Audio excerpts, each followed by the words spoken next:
오늘은 예수님을 따르는 제자들이란 제목으로 함께 은혜를 나누고자 합니다. 오늘 우리들은 2019년도 새해 첫 번째 주일 예배를 하나님께 드리고 있습니다. 하나님께서 우리에게 새로운 한 해를 주셨다라는 것은 우리에게 놀라운 축복을 주신 증거요, 또 결과이기도 합니다.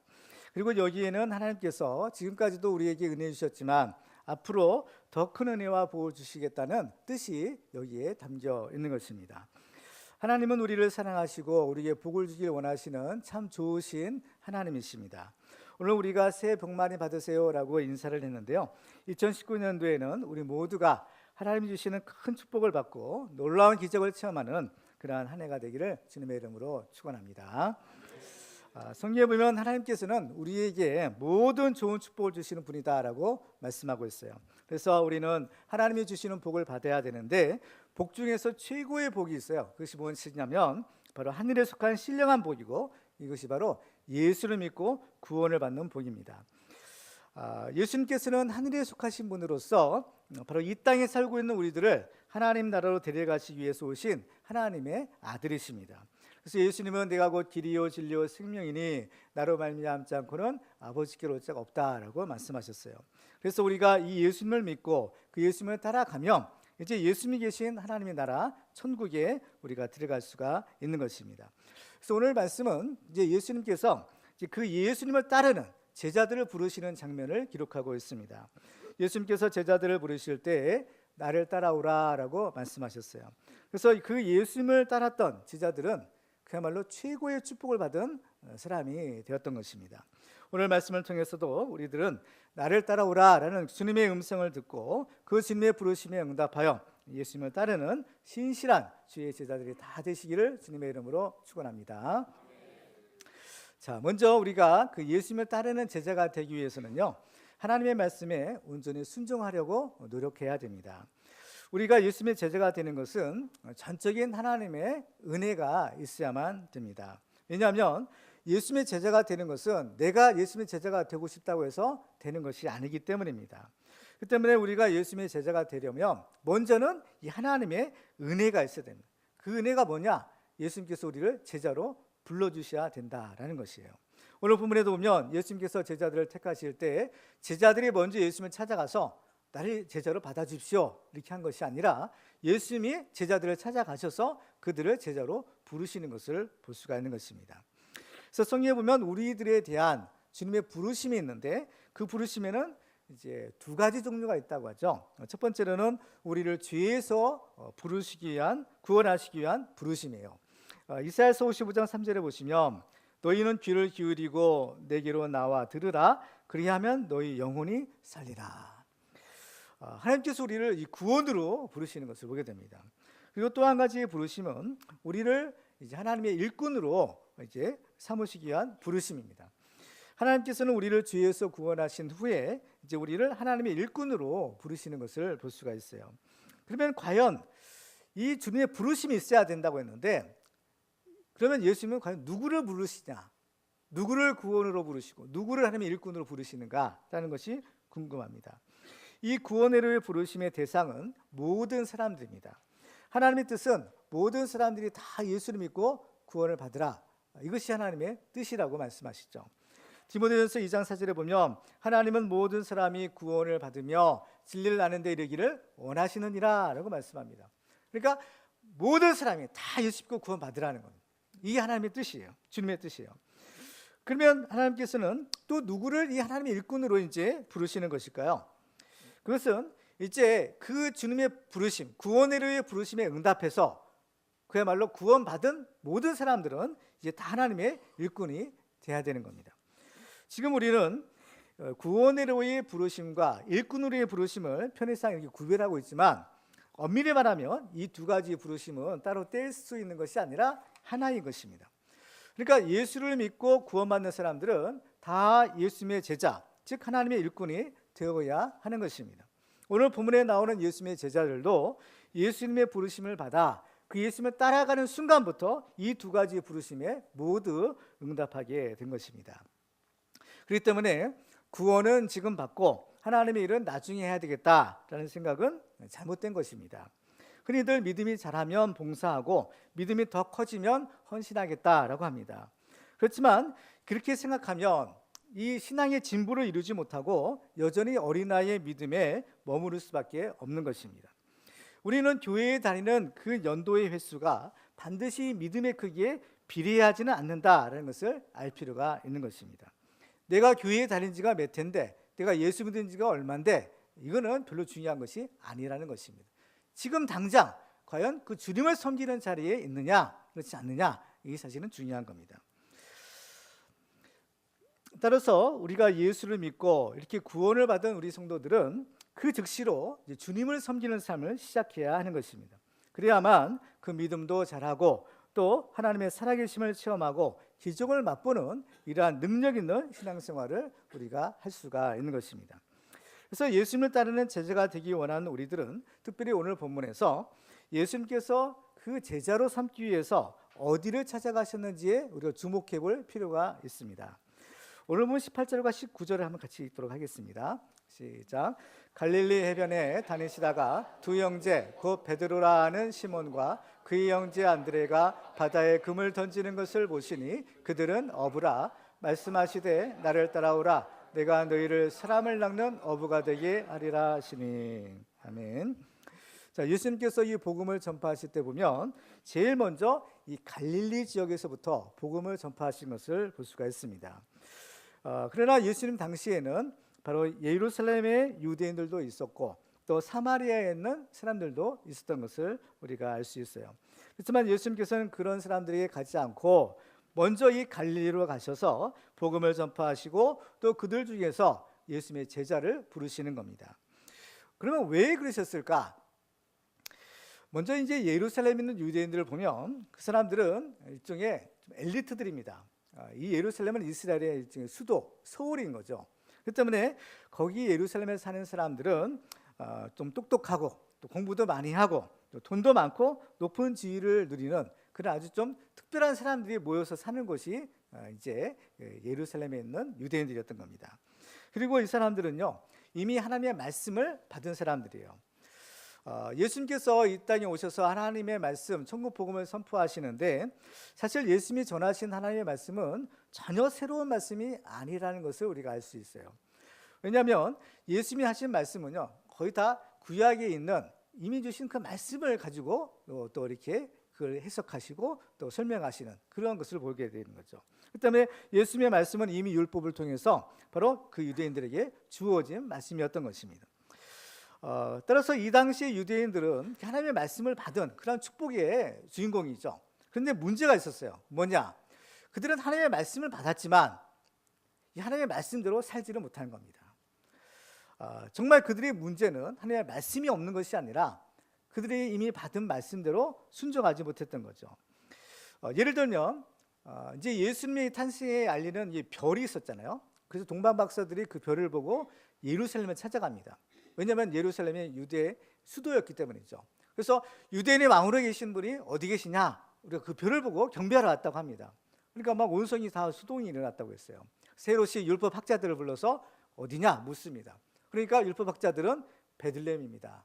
그렇죠? 왜냐하면 성경에 그 예언된 말씀이거든요. 그러니까 이 율법학자들은 전문가들이죠. 하나님의 말씀의 전문가들. 그래서 즉시로 바로 이 베들레헴에서 태어나실 것입니다. 그래서 알려주는 거예요. 그래서 이 성경을 이렇게 잘 알았던 것이 바로 예루살렘에 있는 유대인들인 겁니다. 그런데 문제는 그들이 아는 그 말씀대로는 살지 않는 거예요. 그러니까 보세요. 그들은 알았어요. 이 베들레헴에서 이제 왕이 태어나시는구나. 그러면 마땅히 베들레헴에 가서 경배를 드려야 될 것 아니겠어요? 그런데 동방 박사들만 가는 겁니다. 동방 박사를 따라서 가는 사람들이 아무도 없었던 거죠. 그러니까 말씀은 아는데 말씀대로는 실천하지 않는 그것이 바로 예루살렘에 있는 유대인들이었던 것입니다. 그리고 또 이 당시의 유대인들은 하나님의 말씀을 또 안 지키는 건 아니에요. 근데 지키는데 일부만 지키는 겁니다. 어떤 말씀을 지키느냐? 자기들 입맛에 맞는 말씀, 자기들 좋아하는 말씀만 지키고 자기들의 마음에 맞지 않는 것들은 이거는 지키지 않는 것이죠. 그런데 성경에 보면 하나님의 모든 말씀은 우리가 다 지켜야 된다라고 말씀합니다. 신명기 5장 32절과 33절 같이 읽도록 하겠습니다. 시작. 그런즉 너희 하나님 여호와께서 너희에게 명령하신 대로 너희는 삼가 행하여 좌로나 우로나 치우치지 말고 너희 하나님 여호와께서 너희에게 명령하신 모든 도를 행하라. 그리하면 너희가 살 것이요 복이 너희에게 있을 것이며 너희가 차지한 땅에서 너희 날이 길리라. 아멘. 분명히 하나님께서는 하나님이 너희에게 명령하신 모든 도를 행하라는 겁니다. 모든 도예요. 일부만이 아닌. 또 하나님께서 여호수아에게 형통의 비결을 가르쳐 주셨죠. 거기도 보면은 하나님의 말씀을 다 지켜 행하라고 하십니다. 여호수아 1장 7절에 보시면 오직 강하고 극히 담대하여 나의 종 모세가 내게 명령한 그 율법을 다 지켜 행하고 우로나 좌로나 치우치지 말라. 그리하면 어디로 가든지 형통하리니 이 율법책을 내 입에서 떠나지 말게 하며 주야로 그것을 묵상하여 그 안에 기록된 대로 다 지켜 행하라. 그리하면 내 길이 평탄하게 될 것이며 내가 형통하리라. 이렇게 말씀합니다. 그래서 예수님도 이 땅에 오셔서 비록 하나님의 아들이시지만 하나님의 말씀을 온전하게 지키시는 겁니다. 그래서 모든 하나님의 말씀을 다 지키시죠. 그래서 율법에 흠이 없고 오히려 율법의 완성을 이루시는 분. 그래서 죄가 없으신 분이 되어 있기 때문에 바로 우리를 죄를 대속할 수 있는 구원자가 될 수가 있으신 겁니다. 그래서 예수님께서 마태복음 5장 10절에 보면 이렇게 말씀하세요. 내가 율법이나 선지자를 폐하러 온 줄로 생각하지 말라. 폐하러 온 것이 아니요 완전하게 하려 함이라. 진실로 너희에게 이르노니 천지가 없어지기 전에는 율법의 1.1획도 결코 없어지지 아니하고 다 이루리라. 이렇게 말씀합니다. 근데 이제 그 당시에 이제 예루살렘의 유대인들은 아주 좀 계산적이죠. 원래 좀 똑똑한 사람들이 좀 이기적이고 계산적인 그러한 행동들을 많이 하는 것처럼 자기들에게 이제 유리한 말씀, 축복의 말씀 이런 것들은 잘 쉽게 받아들이는데 손해가 되는 말씀은 잘 지키지 않는 겁니다. 그렇기 때문에 이런 사람들은요 주님의 제자가 될 수가 없는 것이에요. 그리고 또 사마리아 사람들 같은 경우를 보면 이 사람들은 마음에 상처가 있는 사람들인 겁니다. 이적 있는 사람들은 이제 뭐 소외감, 또 열등감, 어떤 피해 의식을 가지고 살았어요. 그래서 항상 모든 것을 의심하는 그런 습관이 있는 겁니다.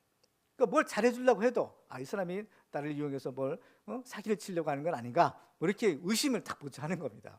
그래서 이런 의심 많은 사람들도 주님의 제자가 될 수 없구나라는 것을 알게 돼요. 근데 이제 이 갈릴리 사람들이죠. 이 갈릴리 지방에 사는 사람들은요, 거기가 원래 좀 약간 좀 못 사는 지역인 겁니다.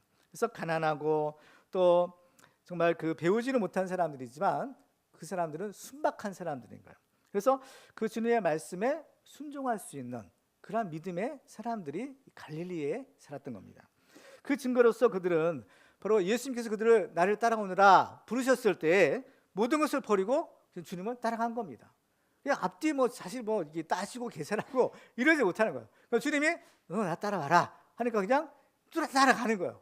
어떻게 보면 참 어린아이와 같죠. 순진한 사람들인 겁니다.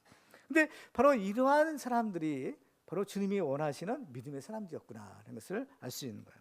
그래서 보면은 예수님의 제자들은 대부분 많이 배우지 못하고 또 가진 것도 많지는 않았지만 예수님의 말씀이라면 그 즉시로 순종하는 믿음을 가졌기 때문에 이 믿음 하나를 주님이 보신 겁니다. 그래서 그들은 바로 그 예수님을 따라가는 예수님의 제자가 될 수가 있었던 것입니다. 그 때문에 이 믿음이야말로 예수님을 따르는 필수적인 제자의 유일한 조건이었다는 것을 알 수가 있는 겁니다.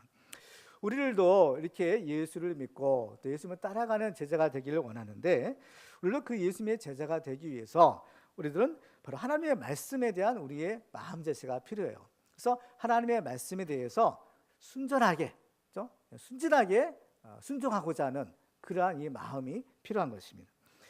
우리가 이렇게 하나님의 말씀에 온전히 순종하고자 하는 마음을 가져도 사실은 우리가 다 지켜 행할 수 없는 것이 우리의 현실의 모습인 거죠. 우리가 아무리 우리는 정말 말씀대로 살아야지, 그렇죠? 내가 말씀대로 순종하리라 아무리 각오를 해도 다 지키지 못하는 것이 우리의 실상인 것입니다. 근데 중요한 것은 우리가 설령 말씀을 다 지키지는 못했을지라도 우리가 하나님의 말씀을 순종하고자 하는 우리의 마음, 주님은 바로 이 마음을 보시는 거죠. 마음의 중심을 보시는 하나님께서는 정말 우리가 하나님의 뜻대로 하나님의 말씀대로 순종하고자 하는 마음을 가지고 있으면 주님께서 이 마음을 귀히 여기시고 또 우리를 받아주시는 겁니다.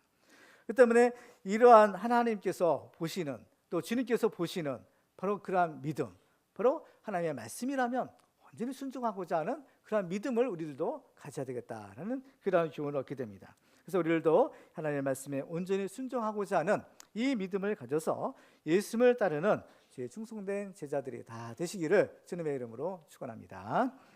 두 번째로 우리가 예수님을 따르는 제자가 되기 위해서는 버릴 것은 버리고 떠날 것은 떠나야만 합니다. 예수님을 따랐던 제자들은 나를 따라오라 라는 주님의 부르심을 받았을 때 가장 위대한 결단을 내리게 되는데, 그것은 바로 모든 것을 다 버리고 예수님을 따른 것이었습니다. 오늘 본 20절에 보면 베드로와 안드로가 그 주님의 부르심을 받고 이렇게 행동해요. 그들이 곧 그물을 버려두고 예수를 따르니라. 또 야고보와 요한도 마찬가지죠. 22절에 보면 그들이 곧 배와 아버지를 버려두고 예수를 따르니라. 성경에 보면 많은 사람들이 예수님의 제자가 되고는 싶었지만 그들 전부가 다 예수님의 충성된 제자가 된 것은 아니라는 것을 알게 됩니다. 지금도 보면 한때 예수님을 믿기로 결단했지만 끝까지 신앙생활을 하지 못하고 중도에 탈락하는 사람들이 사실 너무나 많이 있는 것입니다. 그 이유 중에 하나는 버려야 될 것을 버리지 못하고 또 떠나야 될 자리를 떠나지 못한 것이 한 가지 원인이라고 볼 수 있어요. 예수님의 제자가 되기 위해서는요, 버릴 것은 버리고 끊어야 될 것은 끊고 떠날 것은 과감하게 떠나야만 합니다. 이사야서 55장 7절에 보시면 악인은 그의 길을, 불의한 자는 그의 생각을 버리고 여호와께로 돌아오라. 그리하시면 그가 긍휼히 여기시리라. 우리 하나님께로 돌아오라. 그가 너그럽게 용서하시리라 라고 말씀합니다. 먼저는 악한 생각, 또 악한 길을 버리라는 겁니다. 버려야만 주님을 따를 수 있고 버려야만 주님께로 돌아올 수 있다는 것이에요. 그래서 창세기 12장에서도 보면 하나님께서 아브라함에게 축복을 주시려고 아브라함을 부르십니다.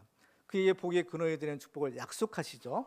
그런데 그 약속을 주시기 전에 먼저 전제 조건이 있어요. 뭐냐? 떠나야 된다는 겁니다. 창세기 12장 1절에 보면 여호와께서 아브라함에게 이르시되 너는 너희 고향과 친척과 아버지의 집을 떠나 내가 내게 보여줄 땅으로 가라 라고 말씀합니다. 하나님은 아브라함에게 너의 고향, 친척, 아버지 집을 떠나라 라고 명령하십니다. 이것은 지금 아브라함이 머물고 있는 그 자리가 어떤 자리냐? 죄악의 자리이기 때문인 거죠. 우상 숭배의 자리. 이 아브라함의 아버지가 데라였는데 그 직업이 뭐냐면은 우상을 만들어 파는 사람인 겁니다.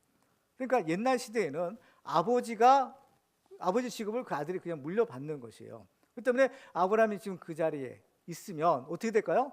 아버지처럼 우상 만들어서 파는 일을 하고 사는 겁니다. 그렇죠? 그렇기 때문에 하나님께서는 그 아브라함에게 그 고향, 친척, 아버지 집을 떠나라는 겁니다. 떠나라. 새로운 삶을 살아야 된다는 겁니다. 만약에 아브라함이 그 자리에 계속 머물러 있었다면 안정된 삶을 살았겠죠. 그렇죠? 돈도 벌었을 수도 있어요.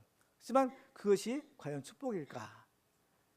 아브라함은 하나님이 주시는 그 놀라운 참된 축복을 위해서 과감하게 그의 고향과 본토, 친척, 아버지 집을 떠나는 겁니다. 그렇죠? 요한일서 2장 15절에 보시면 이렇게 말씀합니다. 이 세상이나 세상에 있는 것들을 사랑하지 말라. 누구든지 세상을 사랑하면 아버지의 사랑이 그 안에 있지 아니하니 이는 세상에 있는 모든 것이 육신의 정욕과 안목의 정욕과 이생의 사랑이니 다 아버지께로부터 온 것이 아니요 세상으로부터 온 것이라 라고 말씀합니다. 그러니까 떠나야 될 이 죄악의 자리에서 잘되고 성공하는 것은 축복이 아니라 오히려 저주일 수 있다는 것을 우리가 알아야 됩니다. 어떤 분이 새로운 가게를 열고 사업을 시작했는데 너무 잘 되었다고 합니다. 인터넷에서 맛집으로 소문이 나니까 전국에서 사람들이 몰려와서 정말로 번호표를 나눠줄 정도로 그렇게 장사가 잘 됐다고 해요. 그러니까 주일날도 가게를 닫지 못하는 겁니다. 하루 매출이 엄청나기 때문에 그 돈을 생각하니까 주일날도 일을 하지 않을 수 없었던 겁니다. 그래서 주일을 한 번 빠지고 두 번 빠지다 보니까 어느 순간에 양심의 가책도 생기지 않고 오히려 교회에 가지 않는 것이 더 편안하게 느껴지는 겁니다. 이분 같은 경우에는 사업이 너무 잘 되어서 그냥 결과적으로 신앙생활을 잘못하게 된 경우인 거죠. 그러면 과연 이 사람이 복을 받은 것일까요? 이 생에서는 돈을 많이 벌었을지 모르지만 정작 자기 영혼은 구원받지 못하고 결국 천국에 가지 못한다면 이것은 진정한 축복이 결코 아닐 수 있는 겁니다. 그러니까 떠나야 할 곳에서 잘 되게 해달라고 아무리 부지적 기도해도 그런 기도는 하나님이 기뻐하는 기도가 아니라 또 응답받는 기도가 될 수도 없게 되는 겁니다. 성경에 보면요, 출애굽기가 있는데 거기에 보면 이스라엘 자손이 애굽에 머문 기간이 430년이라고 이제 기록되어 있어요.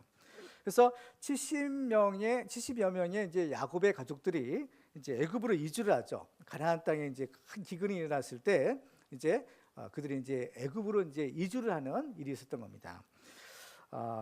그런데 이제 그 애굽 땅으로 이제 갈 때 야곱이 먼저 하나님께 기도를 해요.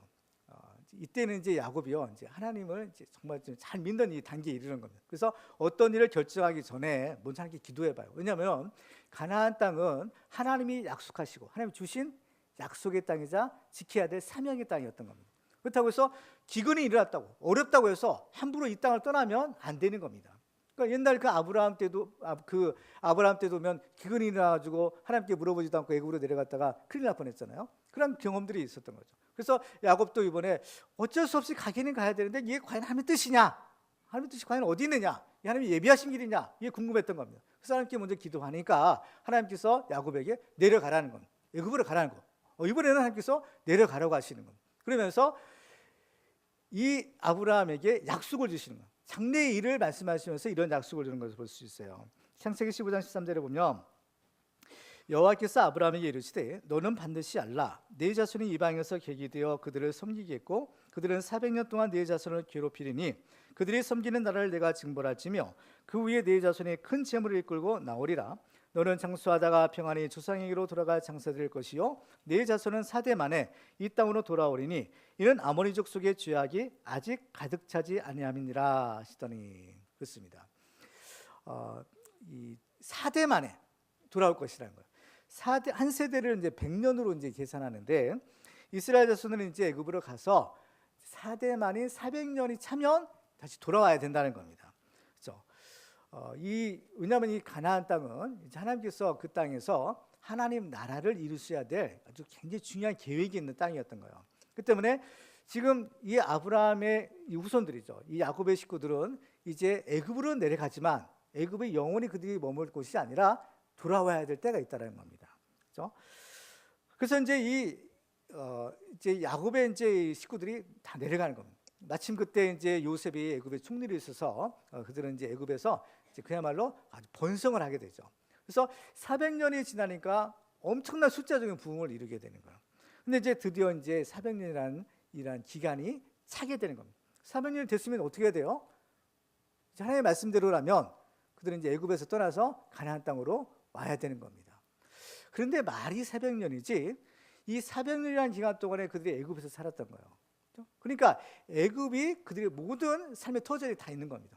그들의 사업장도 거기 있고 직장도 거기 있고 그렇죠? 모든 학교도 거기 있고 모든 것이 다 애굽에 있는 거예요. 그런데 딱 400년 됐으니까 야 너희들 이제 와. 그런데 이게 과연 쉽게 올 수 있겠느냐라는 거예요.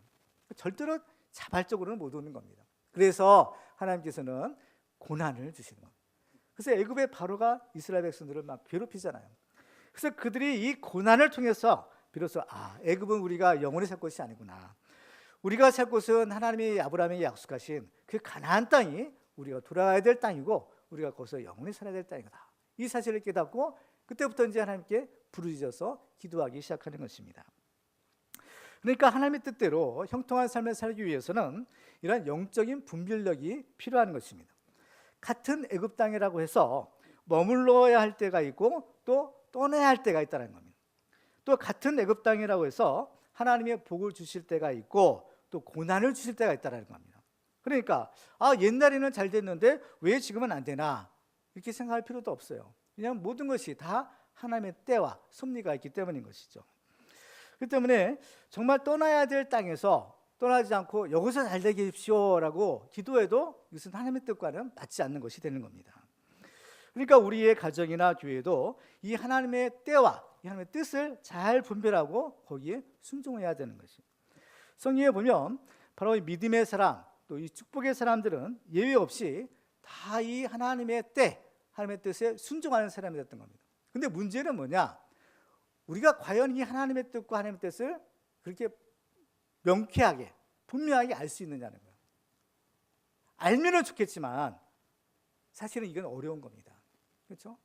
하나님의 뜻이 무엇인지를 어떻게 잘 알 수 있겠어요? 또 하나님의 때가 언제인지를 어떻게 잘 알겠습니까? 그래서 중요한 것이 뭐냐? 믿음이 중요한 겁니다. 무슨 믿음이냐? 하나님의 말씀에 순종하는 믿음인 거예요. 하나님이 말씀하세요. 여기서 이제 가야 된다. 그죠? 그 말씀을 믿는 믿음이 중요한 겁니다. 그러니까 우리는 알지 못해요. 장래일도 알지 못하고 어떻게 될지도 몰라요. 그렇지만 중요한 것은 하나님이 우리를 사랑하신다는 것이고 하나님께서 우리에게 최고의 축복을 주기를 원하신다는 거예요. 그러려면 우리의 선한 목자 되신 그 주님의 음성을 듣고 우리가 그 말씀에 순종하며 가는 겁니다. 그러면 우리의 선한 목자 되신 주님께서는 우리를 갈 길을 인도해 주시는 겁니다. 갈 길을 알지 못하지만 주님은 아세요. 그러니까 우리 주님의 말씀대로만 순종하고 따라가면 우리는 형통한 길을 갈 수가 있다라는 사실인 겁니다. 그래서 창세기 12장 4절에도 보면 하나님께서 아브라함에게 떠나라라고 말씀합니다. 떠난다는 것은 쉬운 일이 아닌 겁니다. 성경에 보면 아브라함이 어디를 갈지를 알 바를 못했다고 했어요. 그러면 중요한 것은 이 아브라함이 하나님을 믿었던 거죠. 떠나라고 하셨으니까 그 하나님의 말씀을 믿는 겁니다. 하나님을 신뢰하는 거예요. 떠나가시면 무조건 떠나는 거예요. 이게 아브라함의 믿음인 겁니다. 그렇죠? 창세기 12장 4절을 보면 이 아브라함이 여호와의 말씀을 따라갔고라고 했어요. 하나님의 말씀을 따라갔다는 거예요. 순종했다는 거예요.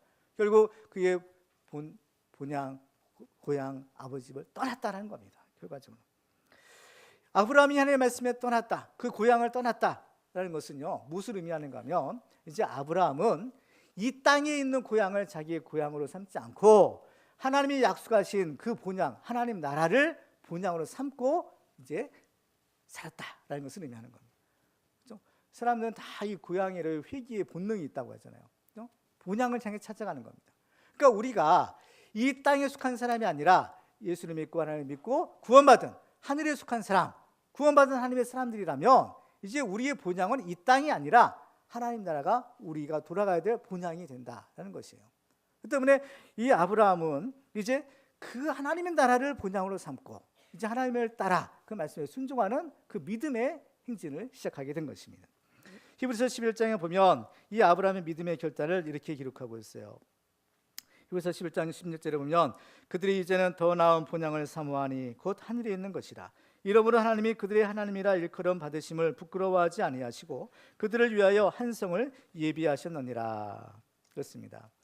이러한 아브라함처럼 하나님의 부르심에 응답하는 데는 나이가 그렇게 중요한 것은 아닙니다. 젊으면 더 좋겠지만 나이가 많아도 늦지 않는 것입니다. 중요한 것은 이 주님의 부르심에 믿음으로 순종하는 것, 믿음으로 응답하는 것, 이것이 중요한 거예요. 그래서 버릴 것은 버리고 끊어야 될 것은 끊어버리고 떠나야 될 것은 떠나는 것이 참된 회개의 열매를 맺는 것이고 이것이 진정한 신앙생활의 첫걸음을 내딛는 것이 되는 겁니다. 그래서 성경에 보면 아브라함뿐만 아니라 우리들도 이제 하나님 나라를 본향으로 삼고 위의 것을 차지해야 한다라고 말씀하고 있어요. 골로새 3장 1절과 2절을 같이 읽도록 하겠습니다. 시작. 그러므로 너희가 그리스도와 함께 다시 살리심을 받았으면 위의 것을 찾으라. 거기는 그리스도께서 하나님 우편에 앉아 계시느니라. 위의 것을 생각하고 땅의 것을 생각하지 말라. 아멘. 그렇습니다. 우리도 이 아브라함처럼 버릴 것은 버리고 끊을 것은 끊고 떠나야 될 것은 떠남으로 예수님을 따르는 그런 참된 주님의 제자들이 다 되시기를 주님의 이름으로 축원합니다. 세 번째로 우리가 예수님을 따르는 제자가 되기 위해서는 자기가 맡은 사명에 충성해야 됩니다. 성경을 보면 예수님의 부르심을 받은 제자들의 특징이 있어요. 공통된 특징이 있는데 그것은 자기 일을 열심히 하는 사람들이었다라는 것입니다. 그래서 예수님께서는 그 제자들을 찾아가셨다고 했죠. 어떤 사람들을 찾아가시느냐, 어떤 사람을 찾아가서 제자를 부르시냐면 자기 일을 열심히 하고 있던 사람들을 찾아가셨던 거예요. 왜 그들을 찾아가셨는가 하면 바로 그들에게는 굉장히 큰 일을 맡기기 위해서인 겁니다. 지금 예수님의 제자가 되는 것은 장차 온 인류의 구원이 달린 너무나 중요한 일이고 예수님께서 그들에게 바로 이 세상을 구원할 엄청난 사명을 주시기 위함인 거예요. 근데 그 사명을 받은 사람들은 어떻게 될까요? 충성해야죠. 그 사명을 받았음에도 불구하고 그 사명 그죠? 내팽개쳐버리고 될 대로 되라 이렇게 무책임하면 어떻게 그 사명을 맡길 수 있겠어요? 그 때문에 정말 대성 싶은 나무는 떡잎부터 알아온다고 했듯이 정말 작은 일에 충성하는 사람 그 사람을 주님이 찾으시는 겁니다. 누가복음 16장 10절에 보면 지극히 작은 것에 충성된 자는 큰 것에도 충성되고 지극히 작은 것에 불의한 자는 큰 것에도 불의하다라는 것입니다. 그 때문에 우리들은 큰 일에 욕심을 낼 것이 아니라 내게 주어진 그 작은 일에 먼저 충성을 해야 됩니다. 내가 맡은 일이 아무리 작은 것이라 할지라도 그것에 충성하면 하나님께서 장차 큰 것을 맡겨 주실 것입니다. 그래서 고린도서 4장에 보면 사람이 마땅히 우리를 그리스도의 일꾼이요 하나님의 비밀을 맡은 자로 여길지어다. 그리고 맡은 자들에게 구할 것은 충성이니라라고 말씀하십니다. 그래서 우리는 이 하나님의 일에 정말 열심을 내는 이 사명에 충성하는 사람이 되어야 되는 겁니다. 성경을 보면 예수님 주변에는 여러 종류의 사람들이 있었어요. 크게 이제 네 종류의 부류로 이제 나눠볼 수 있는데, 첫 번째로는 무관심한 사람들이에요. 예수님이 누구신지 뭘 하시는지 관심이 없어요. 그리고 또 한 종류의 사람들은 예수를 따르는 많은 무리들이 있었다라고 기록합니다. 그리고 세 번째로는 예수님을 가장 가까이서 따르는 예수님의 제자들이 있었어요. 그리고 또 네 번째로는 이제 아예 예수님을 적대시하고 예수님을 죽이려는 소위 말하는 적대자들이 있었다는 것을 알 수 있어요. 근데 이 중에서 무리들과 제자들은 둘 다 예수님을 따라갔던 사람들인 겁니다. 그런데 많은 무리들과 예수님의 제자들은 굉장히 큰 차이가 있다는 것을 우리가 알 필요가 있어요. 무리들은요, 예수님을 따라다니는 사람들이지만 많은 사람들 속에 들어가 있는 한 사람이죠. 그래서 이 사람들은요, 주로 구경꾼으로 예수를 따라다니는 겁니다. 예수님께서 불치병자들 고쳐주시고 귀신 쫓아내시고 기적 행하시고 신기한 일들을 많이 행하시는 거예요. 야, 오늘 예수님 따라다니면 무슨 신기한 일, 오늘도 보겠다. 어떻게 보면 따라다녀요. 그리고 또 이 사람들은요, 목적이 있어요. 자기들 원하는 목적이 있더라라는 겁니다. 그렇죠? 자기들 원하는 목적을 위해서 예수를 따라가요. 그 때문에 이 무리로서 예수님을 따라가는 사람들은 절대로 자기가 손해보는 일은 안 하는 겁니다. 그렇죠? 그래서 이 사람들은 자기가 원하는 것을 얻고 나면 이제 더 이상 예수를 따라다니지 않아요. 제가 원하는 거 다 얻었으니까 더 이상 따라다닐 필요가 없다는 겁니다. 그렇죠? 예를 들면 예수님이 10명의 문둥병자들을 다 고쳐주셨어요. 그런데 그 중에서 한 사람, 사마리아 출신 한 사람만 예수님께 돌아와서 감사 인사를 드렸다고 했죠. 예수님이 찾으셨어요. 나머지 아홉 어디 있느냐는 거예요. 이 사람들은 어때요? 예수님으로부터 제 병을 고쳤어요. 얼마나 큰 은혜예요. 그럼 저도 한번 와서 그래도 인사를 했다고 가야지. 이 사람들은요, 이제 자기 목적을 다 이룬 겁니다. 내 병 고쳤으니까 예수 필요 없다는 거예요. 다 떠나가는 거죠. 그렇지만 제자는요, 이런 무리로서의 사람들이 아니라 구경꾼으로서의 사람이 아니라 예수님을 가장 가까이서 예수를 섬기는 사람들이었다는 것이에요. 그래서 이 제자들은요, 주님을 섬기기 위해서 자기를 희생하는 사람이에요. 벌써 예수님 따라가기 위해서 어때요? 자기 배도 버리고 그물도 버리고 아버지도 버리고 다 버렸다고 했어요. 희생이 따르는 겁니다. 예수를 따르는 길.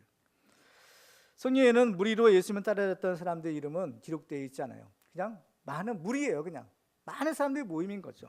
그렇죠? 그렇기 때문에 뭐 일일이 이름을 기록할 수도 없겠죠. 그렇지만은 예수님의 제자들, 그 제자들은요, 다 이름이 다 기록되어 있는 겁니다. 그래서 그 예수님의 영광스러운 12 사도들이 이름이 있는 거죠. 왜냐하면 이 사람들의 이름은요, 너무나 귀하기 때문인 거예요. 이 사람들 이름 한 사람 한 사람은요, 성경에 기록되어 있어요.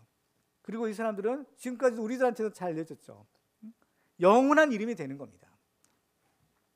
다니엘서 12장 3절에 보니까 지혜 있는 자는 궁창의 빛과 같이 빛날 것이요 많은 사람을 옳은 대로 돌아오게 한 자는 별과 같이 영원토록 빛나리라. 그렇죠? 이 세상에 사람들이 얼마나 많아요? 그 사람들이 숫자만큼 이름도 있는 겁니다. 그 때문에 많은 사람들이 막 태어나고 많은 사람이 또 가는데 그 많은 사람들, 그 많은 이름들 중에 정말 이렇게 영원히 기억되고 영원히 빛나는 이름이 된다는 것은 이게 얼마나 큰 축복이 아닌가 생각해 볼 수 있어요. 요한계시록 4장에 보면 요한이 하늘의 음성을 듣게 됩니다. 무슨 음성을 듣느냐? 이리 올라오너라 라는 하나님의 음성을 들어요. 그래서 요한이 이제 하늘에 올라가죠. 하늘에 올라가서 이 천상의 장면을 이제 보게 되는데 거기 보니까 하나님의 보좌가 가운데 있고 거기 하나님이 계세요. 그리고 그 보좌 주변에 24개의 보좌들이 있는데 그 보좌들마다 그 의자의 개수만큼 24명의 장로들이 바로 흰 옷을 입고 머리에 금 면류관을 쓰고 있는 것을 보는 겁니다.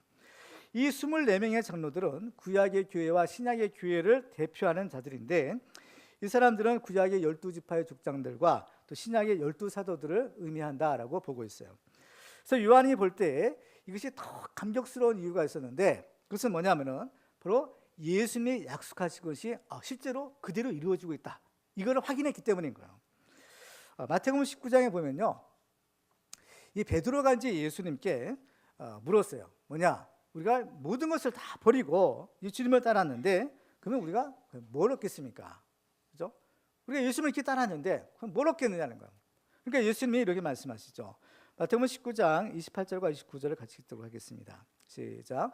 예수께서 이르시되 내가 진실로 너희에게 이르노니 세상이 새롭게 되어 인자가 자기 영광의 보좌에 앉을 때에 나를 따르는 너희도 12 보좌에 앉아 이스라엘 12지파를 심판하리라.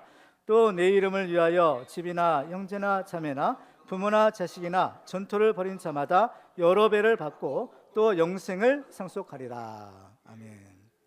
예수님이 이런 약속을 주셨는데 요한이 진짜 하늘에 올라가 보니까 이것이 그대로 실제 이루어지고 있는 거예요. 그렇죠? 이게 너무나 정말 예수님이 말씀을 하셨지만 실제로 이루어질까? 그런데 보니까 실제로 되더라는 겁니다. 그래서 사도 바울도 이런 고백을 하죠. 디모데후서 4장 10절에 보면 나는 선한 싸움을 싸우고 나의 달려갈 길을 마치고 믿음을 지켰으니 이제 우리는 나를 위하여 의의 면류관이 예배되었으므로 주곧 의로우신 재판장이 그날에 내게 주실 것이며 내게만 아니라 주의 나타나심을 사모하는 모든 자에게도니라. 이제 사도 바울이 이 생의 모든 사역을 마치고 이제 하나님 부르실 날이 가까웠다는 것을 알았어요. 이 바울이 뭘 보느냐? 하나님이 예비하신 의의 면류관이 예비되었다. 자기를 위해서 하나님 벌써 그 면류관을 예비하고 계시다는 겁니다. 그렇기 때문에 바로 이 사실을 우리에게 알려주는 겁니다. 이건 나에게만 아니라, 그렇죠? 예수를 믿는 주님 나타나심을 사모하는 모든 자에게 주님께서 예비해 놓고 계시고 주실 것이라는 겁니다. 이 하나님의 약속은 반드시 이루어진다는 거예요. 이것을 마지막 유언처럼 우리에게 주는 겁니다. 그래서 요한계시록 1장에 보면 내가 죽도록 충성하라, 그리하면 내가 생명의 관을 내게 주리라 라고 하시는 겁니다. 이건 우리 바울뿐만 아니라 예수님의 제자들뿐만 아니라 우리 모두가 바로 바울처럼 예수님의 제자들처럼 주님 주신 사명에 이렇게 충성하면 주님께서 다 주시겠다 약속하고 있는 겁니다. 정말 주님의 약속대로 주님을 위해서 죽도록 충성한 자들에게 주님은 이 생명의 면류관, 의의 면류관을 우리에게 주시는 겁니다. 그 때문에 우리들도 바로 이러한 면류관을 받아야 되지 않겠습니까? 맡은 일에 충성된 종은 주님을 기쁘게 하고 주님의 마음을 시원하게 하는 사람이 되는 겁니다. 그래서 잠언 25장에 보면 충성된 사자는 그를 보낸 이에게 마치 추수하는 날의 얼음 댕수 같아서 능히 그 주인의 마음을 시원하게 하느니라 라고 말씀하고 있는 것입니다. 그래서 우리들도 우리가 맡은 사명, 또 우리가 맡은 이 직분을 잘 감당하여 주님의 마음을 시원하게 하시는 주님의 충성된 제자들이 다 되시기를 주님의 이름으로 축원합니다. 마지막으로 우리가 이 주님을 따르는 제자가 되기 위해서는 포기하지 말고 끝까지 주님을 따라가야 합니다. 오늘 우리들은 예수님을 따랐던 그 제자들을 통해서 오늘날 우리들도 예수님을 따르는 제자가 되려면 어떻게 해야 되는지 그 비결을 살펴보고 있습니다. 그런데 오늘 말씀은 우리들에게 소망을 주는 말씀인 동시에 좌절감을 주는 말씀이겠다라는 생각을 하게 됩니다. 오늘 말씀이 우리들에게 소망을 주는 이유는 예수님의 그 부르심에 순종해서 예수님을 따라갔던 제자들이 실제로 있었기 때문입니다. 한번 생각을 해보세요. 예수님께서 나를 따라오느라 했을 때 과연 그 제자들처럼 그 즉시로 배와 그물을 버려두고 아버지를 버려두고 따라갈 사람이 과연 누가 있겠습니까? 과연 누가 그 주님의 부르심에 응답할 사람이 과연 누가 있을까? 보니까 예수님의 제자들이 그 부르심에 응답하여 예수님을 따라갔더라는 겁니다. 근데 이 말씀이 또한 동시에 우리에게 좌절감을 주는 이유는 바로 우리를 돌아볼 때인 겁니다. 그 옛날 예수님의 제자들은 과감하게 용감하게 그 예수님을 따랐는데 과연 오늘날 우리는, 나는 과연 그 예수를 따라갈 수 있을까? 정말 우리들은 매일 큐티를 하는 것도 힘들고 일주일에 한 번 교회 와서 예배 드리는 것조차 어렵게 느껴지는데 어떻게 생업도 포기하고 모든 것을 다 버리고 예수님을 따라갈 수 있겠느냐라는 것입니다. 여러분들 중에는 오늘 말씀을 들을 때 이 말씀은 나와는 상관이 없는 것으로 여기고 처음부터 마음의 문을 닫고 계신 분도 있을지 모르겠습니다. 근데 성경이 이 예수님을 따랐던 그 제자들을 기록한 까닭은 오늘날 우리들도 예수님을 따르는 제자가 될 수 있다, 이 믿음과 소망을 주시기 위함인 것입니다. 그러면 과연 우리는 어떻게 하면 오늘날 우리들도 그 예수님을 따라가는 제자가 될 수가 있을까요? 앞에서도 그 비결들을 살펴보았지만 마지막으로 우리가 해야 될 가장 중요한 것이 있는데, 그것은 바로 이 예수님에 대한 믿음을 갖는 것입니다. 이 믿음을 가지고 포기하지 않는다면 우리들도 언젠가 반드시 예수님을 따라가는 그 성공적인 제자가 될 수가 있는 것입니다. 성경을 보면 예수님의 제자들도 처음부터 그렇게 위대한 제자들은 아니었다라는 것을 우리가 주목할 필요가 있어요. 그래서 이 제자가 된다는 것은요, 제자로 태어나는 것이 아니라 제자는 만들어지는 것입니다. 성경에 보면 예수님의 제자들도 이제 주님의 부르심을 받아 따라갔지만 이 예수님으로부터 엄청난 책망을 받는 겁니다. 보세요, 성경에 보면 곳곳에서 혼나잖아요. 이 믿음이 적은 자들아, 그렇죠? 이 믿음이 작은 자들아, 혼나는 겁니다. 혼나요, 책망을 받아요, 꾸지람도 받습니다. 그럼에도 불구하고 예수님은 그들을 결코 버리잖아요. 믿음이 작다고 해서 버리지 않는 것입니다. 책망하시면 버리지 않으세요. 앞에서 살펴보면 우리가 예수님의 제자가 되려면 하나님의 말씀에 온전히 순종하려고 해야 한다고 했어요. 그렇지만 우리는 절대로 하나님의 말씀에 온전히 순종할 수는 없는 겁니다. 이것은 예수님의 제자들도 마찬가지였어요. 근데 중요한 것은 비록 우리는 할 수 없지만 적어도 예수님의 제자들처럼 그렇게 하려고 결단하고 노력하는 것은 우리가 해야 되는 겁니다. 그렇죠? 우리는 이 각오와 결단은 우리가 해야 되는 거예요. 그래서 마음의 중심을 보시는 하나님 앞에 우리의 마음의 중심이 주님께 드려져야 되는 거죠. 그런데 또한 이것만으로도 사실은 충분한 건 아니에요. 아무리 각오와 결단한다 하더라도, 아무리 진실의 마음으로 내가 이제 정말 하나님을 잘 믿겠습니다, 하나님 말씀에 순종하겠습니다, 이래도 결과적으로 보면 어때요? 그 말씀대로 살지 못하는 것이 우리의 모습인 겁니다. 베드로 같은 경우에도 보면 예수님 부인하지 않겠습니다, 내가 죽을지언정 예수님 부인하지 않겠다 맹세했던 사람이에요. 근데 결과는 어떻습니까? 예수님 모른다 세 번이나 부인하고 저주했던 사람이 이 베드로였던 겁니다. 그렇죠? 그러면 그들은 과연 어떻게 하면, 어떻게 해서 예수님의 제자가 될 수 있었을까요? 한마디로 말하면 믿음인 것입니다. 예수님이야말로 나를 구원하시는 하나님의 아들이라는 믿음, 그래서 예수님께 나를 맡기는 믿음인 거예요. 예수님께서 제자들에게 나를 따라오라, 내가 너희를 사람 낚는 어부가 되게 하리라 라고 말씀하십니다. 그때 그 말씀을 들은 제자들은 그 말씀을 믿고 예수님을 따라가기 시작해요. 비록 그들의 믿음이 완전한 것이 아니라 불완전한 것이었지만 예수님께서는 그들의 마음의 중심을 보시고 그 믿음을 인정하시고 그들을 주님의 제자로 받아주시는 겁니다. 그래서 그때부터 예수님께서는 그들을 진짜 예수님의 제자로 만들기 시작하시는 거예요.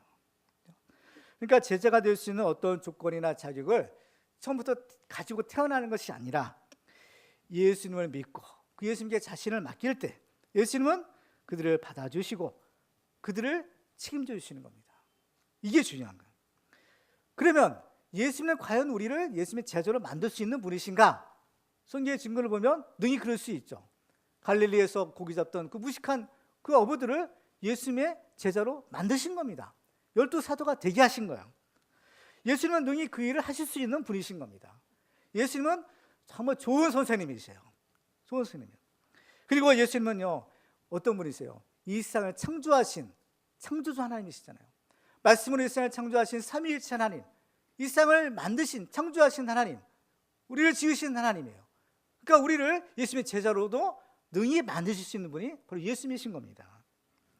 죽은 자를 살리시고 마른 뼈들로 큰 군대를 만드시는 분이 바로 우리의 생명의 주인이신 하나님이신 겁니다. 그렇기 때문에 우리가 이 신랄 같은 믿음만 가지고 있고 그 믿음을 가지고 예수님을 믿는다 할지라도 예수님은 우리를 능히 제자로 삼아주시고 주님의 충성된 제자로 만들어 주신다는 겁니다. 따라서 예수님의 제자가 되기 위한 가장 근본적이고도 필수적인 유일한 단 한 가지 요소는 그 예수님을 믿는 것입니다. 예수를 믿어요. 이 믿음만 있으면 예수님이 우리를 받아주시고 우리를 책임져 주시고 예수님의 제자로 만들어 주시는 겁니다. 하나님은 우리를 예수님의 충성된 제자로 만들어 주실 수 있는 능력이 부르신 것을 믿으시기 바랍니다. 나 같은 사람은 어쩔 수 없어, 안 돼, 이게 아니라 하나님이 하시면 되는 겁니다. 마가복음 9장에 보면 예수께서 이르시되 할 수 있거든이 무슨 말이냐, 믿는 자에게는 능히 하지 못할 일이 없다라고 하시는 겁니다. 믿음은요, 우리가 하는 것이 아니에요. 믿음이라는 것은 뭐냐, 바로 하나님이 일하시도록 하는 것이 믿음인 겁니다. 우리가 이 믿음을 가지고 있으면 하나님이 해주시는 거예요. 우리가 이 믿음을 가지고 기도하면 뭐라고 했어요? 하나님이 우리의 모든 무거운 짐, 우리의 문제를 하나님이 다 가져가신다고 했죠. 하나님의 문제가 되게 하신다고 했죠. 하나님이 책임지신다고 했죠. 그래서 하나님이 그 일을 하시는 겁니다. 그러니까 이 믿음만 갖고 하나님께 기도하는 거예요. 마태복음 17장 20절에 보면 진실로 너희에게 이르노니 만일 너희에게 믿음이 겨자씨 하나일 만큼만 있어도 이 산을 명하여 여기서 저기로 옮겨지라 하면 옮겨질 것이요 또 너희가 못할 것이 없으리라. 그렇죠? 그래서 우리가 이 믿음을 가지면 나머지는 하나님이 다 알아서 하나님이 역사하시고 책임져 주시는 겁니다. 그 때문에 우리는 이 예수님을 따라가는 길, 이 믿음의 길을 결코 포기해서는 안 되는 겁니다. 예수님의 제자들을 보면 한때는 포기하려고 했어요. 예수님이 십자가 달려 돌아가시고 그대의 유일한 소망이 끊어졌을 때 그는 다시 갈릴리 바다에 가서 나는 물고기 잡으러 가노라 하잖아요. 근데 예수님이요, 그들 찾아오시는 겁니다. 그래서 그들 다시 부르시죠. 처음에 그들을 부르신 곳이 어디였어요? 갈릴리 바다, 바로 그곳인 겁니다. 그곳에 예수님이 다시 찾아가세요. 그래서 다시 돌아가서 물고기나 잡던 그 제자들, 실패한 제자들, 그들을 다시 부르시는 거죠. 그래서 그들을 주님의 제자로 다시 세워주시는 겁니다. 그렇죠? 그러니까 예수님은요, 절대로 우리를 포기하지 않으시구나, 이걸 알 수 있어요. 그렇죠? 우리는 돌아가요. 고기 잡는 곳은 다시 돌아갑니다. 그러나 예수님은 포기하지 않으시고 예수님은 또 찾아오시는 거예요. 처음에 그 제자를 부르실 때 갈릴리로 찾아가셨던 주님이, 그렇죠? 또 찾아가셔서 그들을 다시 부르시고 다시 제자로 세워주시는 겁니다. 그러니까 예수님은 절대로 우리를 포기하지 않으신다, 이걸 알아야 되는 겁니다.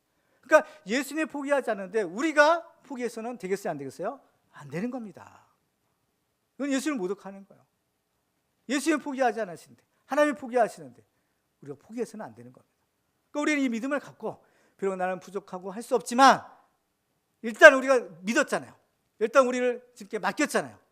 예수님을 따르기로 결단했으면 나머지는 이제 주님이 다 책임져 주시는 겁니다. 비록 도중에 쓰러지고 치서 쓰러지고 걸려 넘어지는 한이 있어도 주님이 우리를 다시 일으켜 주시는 겁니다. 이런 7번 넘어져도 다시 일어난다고 했어요. 왜? 일으켜 주시는 분이 있기 때문인 겁니다. 하나님 우리를 포기하지 않고 다시 일으켜 주시는 겁니다. 다시 힘을 주시는 겁니다. 다시 힘을 내라, 다시 힘을 따라라 말씀하시는 거죠. 예수님을 따랐던 제자들, 우리와 똑같은 사람이라고 성경 말씀합니다. 그렇죠? 우리와 성정이 같은 자였다라고 말씀합니다. 우리처럼 의심도 많고 충동적이고 또 연약하고 또 흠이 많은 사람들이었던 겁니다. 그렇지만 그들은 결국 그 십자가를 지고 예수를 따르는 그 예수님의 제자의 길을 가게 된 겁니다. 성공한 거예요. 우리들도 마찬가지인 겁니다. 우리들도 도중에 실패할 수 있어요. 넘어질 수 있어요. 딴 길로 갈 수 있어요. 그렇지만 주님은 우리를 결코 포기하지 않으신, 우리를 다시 부르시고 우리를 다시 일으켜 주신다. 그렇죠? 우리가 이 주님을 믿는 이 신라 같은 믿음만 가지고 있으면 주님을 결코 우리를 포기하지 않으시는 겁니다. 우리 이 주님을 믿어야 될 줄로 믿습니다. 말씀을 맺겠습니다. 그 옛날 갈릴리 바닷가에서 제자들을 부르셨던 예수님께서는 지금도 우리에게 찾아오셔서 우리를 제자로 부르시는 것을 믿으시기 바랍니다. 나를 따라오라, 내가 너희를 사람 낳는 어부가 되게 하리라. 이 주님의 음성을 들으시기 바랍니다. 그 옛날 주님의 부르심에 믿음으로 응답했던 제자들처럼 우리들도 이 주님의 부르심에 믿음으로 응답하여 예수님을 따라가는 우리 모든 하나님의 종들이 다 되시기를 주님의 이름으로 축원합니다.